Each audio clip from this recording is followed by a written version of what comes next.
So the idea of individual autonomy. What I mean by individual autonomy is, ancient days, people more or less respected collective values. That, there was a society and the society believed in certain values. And society always gave importance to these collective values over individual beliefs and individual aspirations and desires. So the individual was never treated as above the society. What was given importance is always the collective values of the society. Okay, so most of the ancient societies, pre-modern societies are like this. And even today also such societies exist in the world. Even in our own society, Indian society, this is to some extent important because we give a lot of importance to social collective values rather than individual values. What do you mean by an individual value? An individual values or individual autonomy means that the basic assumption is that every individual is an autonomous unit. So you have a concept of autonomy. Autonomy means self-rule. And it's a term which is widely used in political science to indicate the kind of what you call independence or self-rule which states, countries enjoy. Okay, historically in the Greek society, the ancient Greek society, they had something called city-states.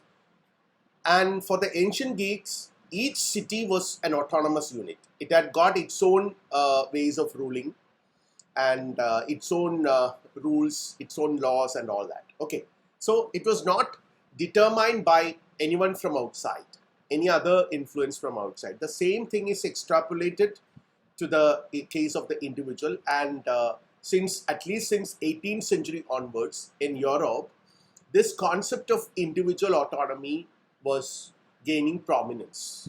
Individual became the epicenter of moral evaluations. Okay, so if you examine the Indian Constitution today, we could see that Indian Constitution gives a lot of importance to individual autonomy, individual rights. Okay, so freedom is an individual right. Freedom of expression is an individual right. There is the right to life. Okay, these are all rights given to the individual. An individual who has crossed a certain age has the right to vote. We fundamentally treat that each individual is a right bearer, a set of rights each individual has. Okay, and see, I'll give you an example, a concrete example. After a certain age in India, every individual has the right to marry a person whom he or she likes, if that person also likes you. I mean, mutual consent. Okay. So, irrespective of whether this person belongs to this community or that community or caste or religion or whatever it is, if people agree, if two individuals agree, they have the right to get married. So, their family may not like it, or their community may not like it. That's a different thing. So there are many such things, where the rights of the individual are underlined, are emphasized. And that is what is meant by individual autonomy. And this concept has multiple implications in different fields. See, for example, if you come to the field of medicine, patient autonomy and informed consent. This is a concept which is a direct implication of the idea of individual autonomy. What do you mean by patient autonomy? A patient goes to the doctor. Ideally, I'm talking about ideal situations. And this hardly happens in India, of course. I know that. The limitations I know. Ideally, the individual patient is the one who has the right to take decisions about his or her treatment. He or she goes to the doctor examines him or her, and then comes to a conclusion about his diagnosis. The doctor tells the patient that this is what I diagnosed, this is your disease, and these are the treatment options available. You can either go for a surgery or go for a medication. And if you go for a surgery, these are the implications. If you go for surgery, these are the implications. So you have one set of implications for both, and the doctor's duty is to tell you that this is the situation. And it is you to make a decision here. Okay, it is the individual patient who has the right to take a decision here, because ultimately it is his or her life is getting impacted by the decision. So your decision should be primary, or your decision should gain importance when it comes to such issues. I'm just giving an example from medical field. Patient autonomy. This is what is called patient autonomy, and it works in different ways. See, for example, if you are in an American society, it works in a very strict manner that the doctor will tell the patient what exactly his medical or his or her medical condition is. The doctor will probably not reveal this to even the closest relative, because it is the patient who has the right to decide whether this should be revealed to the other people. So I have the right, say for example, I have the right, my individual autonomy assures me the right to have certain information about me exclusively for myself, and it is I who decide whether this information should be passed on to other people. Okay, and if I think that this should not be passed, I don't want others to know about it, I have every right to protect that information. My physician is not supposed to reveal it to even to my closest relative. That's in the United States. Probably things won't work in such strict manner in India. In India, family plays a very important role. So we have to probably understand the concept of autonomy in a slightly different manner in the Indian context and many such contexts in the Asian, African countries. But to a great extent, American and European societies value individual autonomy, individual freedom, that space of the individual. So that is the idea of individual autonomy. Now, when you come to conflict of interest is something which I have already pointed out.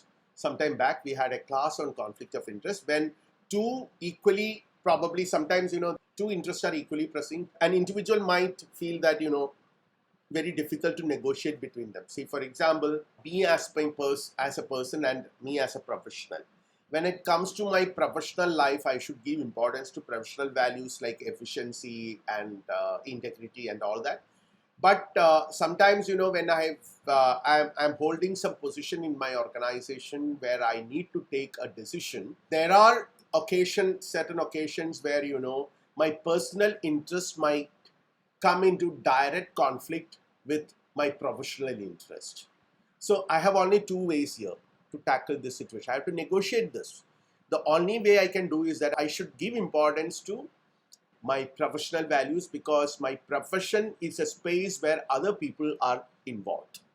So whatever decision I take, it will have impacts on the lives of other people. So naturally, I have to be very careful about taking decisions in my professional life. That's the point. Now, about the other point, like how do I do justice to my personal life? I definitely have some personal commitments, but my personal commitments have to be fulfilled not by harming others, not by disturbing others, okay, not by infringing upon the rights of other people. That's the point here. Client-patient confidentiality. See, client confidentiality and patient confidentiality. I would rather start with the term patient confidentiality because that's more easy for me to explain. In our normal life, a conflict of interest arises where we ourselves find, we encounter a situation where we have two alternatives, and these two alternatives have equal sort of justifications for us to pursue. And it's not very easy to solve situations like this, but on many occasions I can resolve them. I can pull out myself from taking a decision. Say, for example, if I am sitting in an interview board where my son is an applicant, obviously there is a conflict of interest situation, or my friend is an applicant. Then again, some interest I have towards my friend, but I have larger interest towards professionalism. So if I am not very sure of acting in the best interest of my organization, if I am present, the best thing I can do is that declare this. See, next candidate is my close friend or my nephew or my son. So I prefer to step back. I just go out, stay outside, and allow my colleagues to take a decision there. So it is quite common in professional life. Okay, now ethical codes and regulations, their scope and limitations. See, as we have examined, professionals who work in organizations, whether it is a factory or a company or a hospital or anything, any organizations, people might come across, people might encounter ethical problems, ethical issues, which are sometimes highly complex to find an easy resolution. So what we normally do is that the company itself has to take certain steps to resolve such, to mitigate the kind of conflicts that might arise.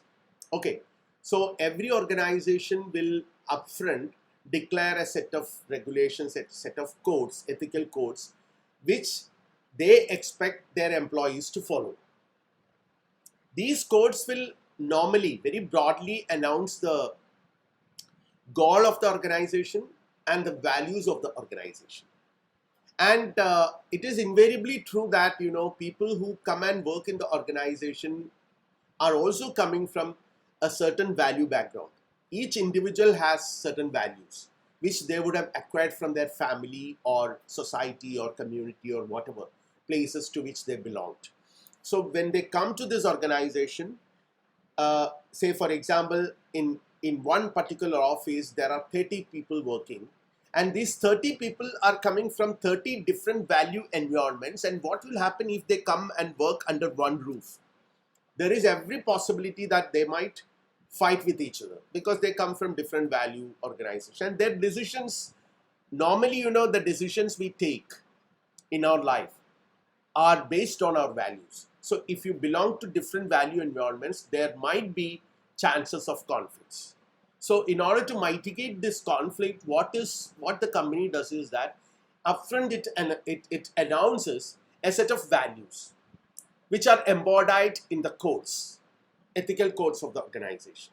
So the organization tells you that these are the codes to be followed by everyone who work in the organization.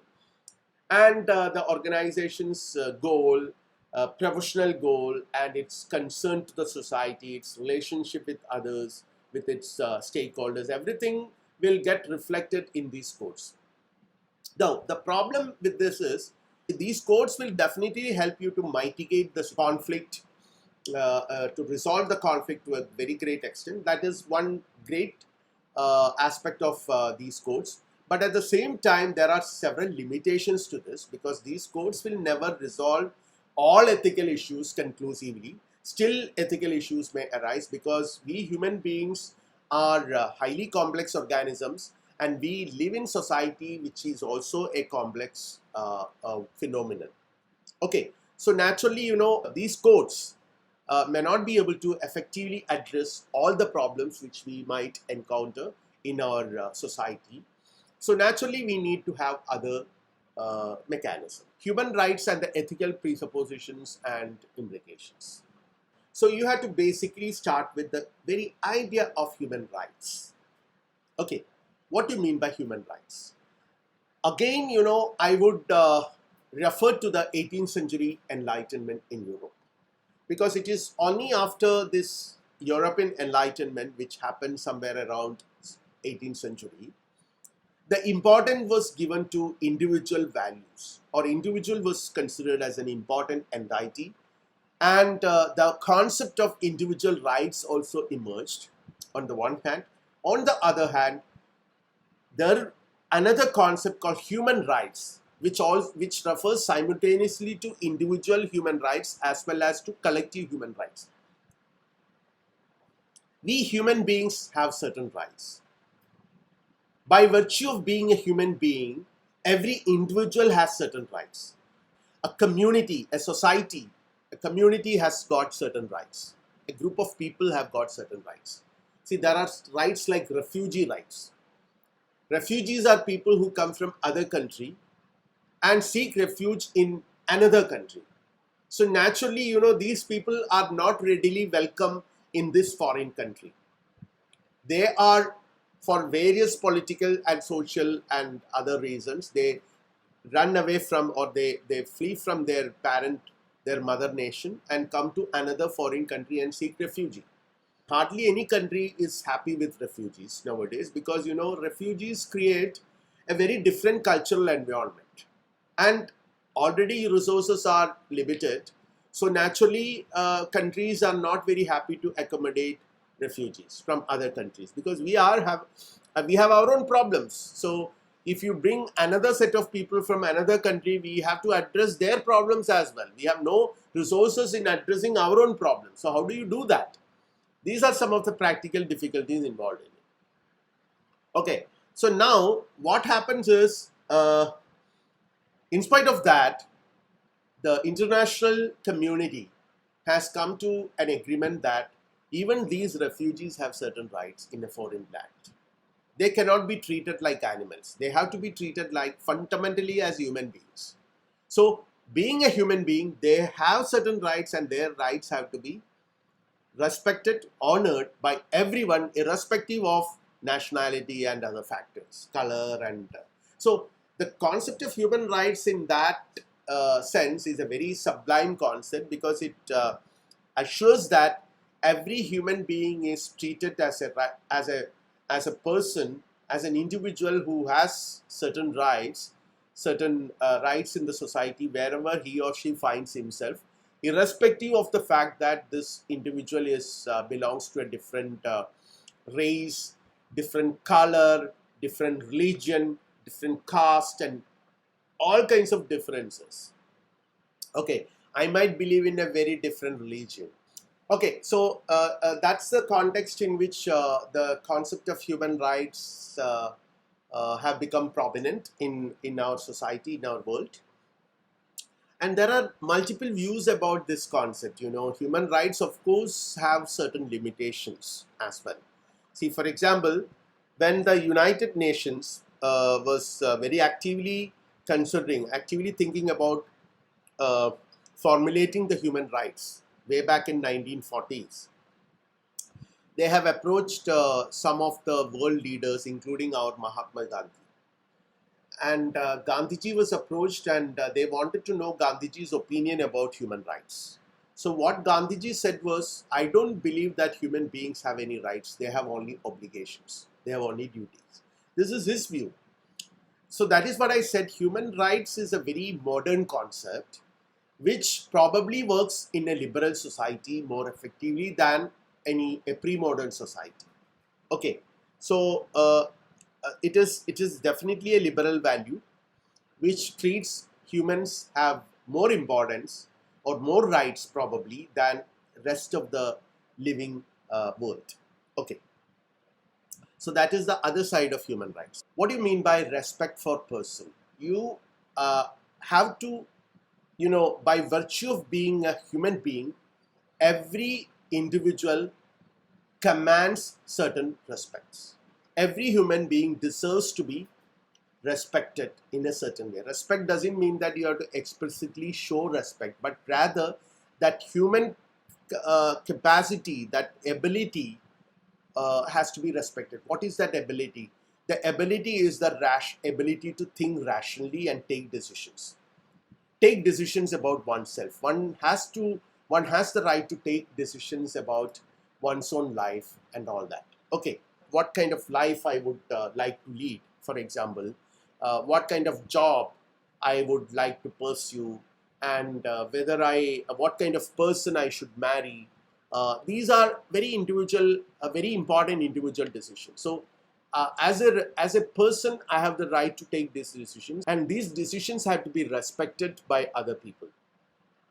So we respect a person because he is a human individual. He or she is a human individual, irrespective of all factors that make individuals different from each other.